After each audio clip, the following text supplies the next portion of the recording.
कुछ दोस्त आपस में बैठे कुछ बातें कर रहे थे, ऐसे जो रात को बैठते बातें कर रहे होते। साथ ही एक मस्जिद थी, उस मस्जिद से इमाम साहब का बयान जारी था और आवाज़ उनके कानों में भी आ रही थी।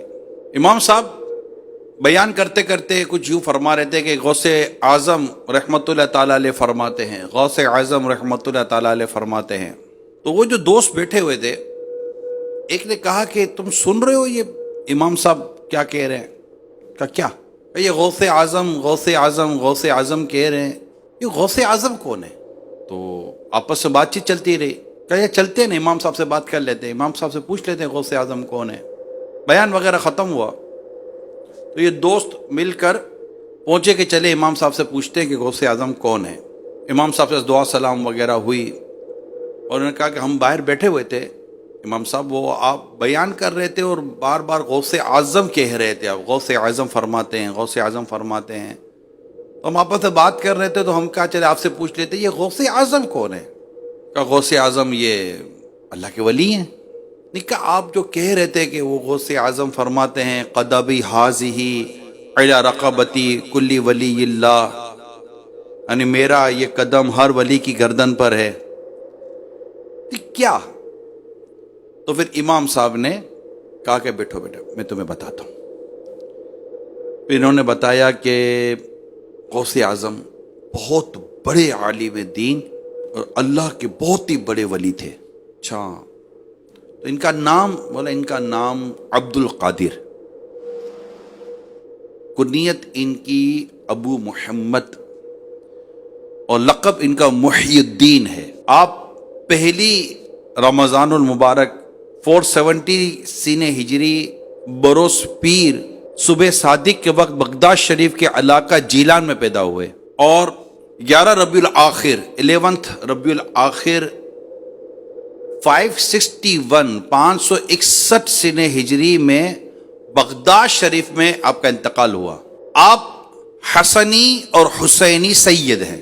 तो चंद दोस्त थे, तो दूसरे दोस्त ने ये इमाम साहब ये हसनी और हुसैनी क्या है? तो इमाम साहब ने जवाब दिया कि हमारे हुजूर गौसे पाक शेख अब्दुल कादिर जीलानी रहमतुल्लाह ताला अलैह का जो सिलसिला नस्ब है, वालिद वालिद वालिद वालिद वालिद के वालिद वालिद के वालिद, माँ की माँ उनकी अम्मी, जो सिलसिला नस्ब होता है, तो सिलसिला नस्ब वालिद की तरफ से हज़रत सैयदना इमाम हसन और वालिदा की तरफ से हज़रत सैयदना इमाम हुसैन तक पहुँचता है।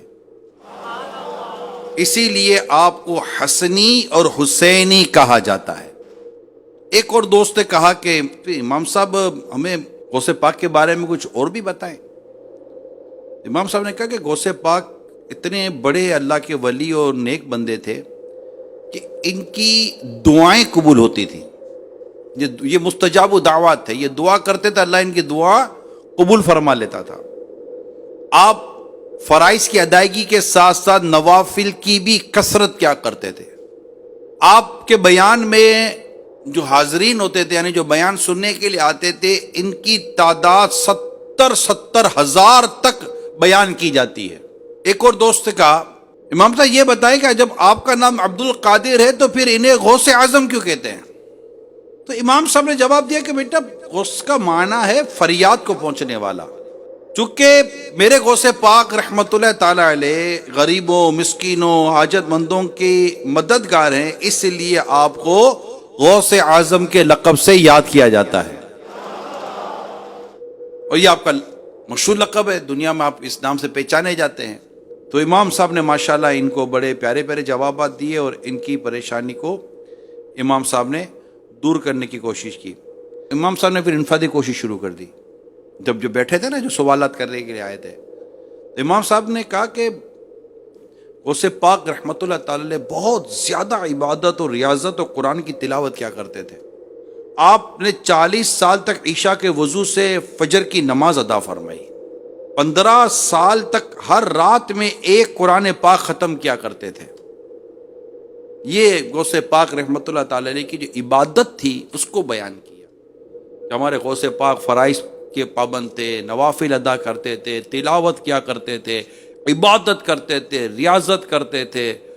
کافی فضائل غوث پاک رحمۃ اللہ تعالیٰ علیہ کے بیان کیے گئے. آپ امام صاحب نے جو آخر میں جو نصیحت کی وہ یہ نصیحت تھی کہ یہ غوث پاک رحمۃ اللہ تعالیٰ علیہ کی عادات تھیں، آپ کے کردار تھا.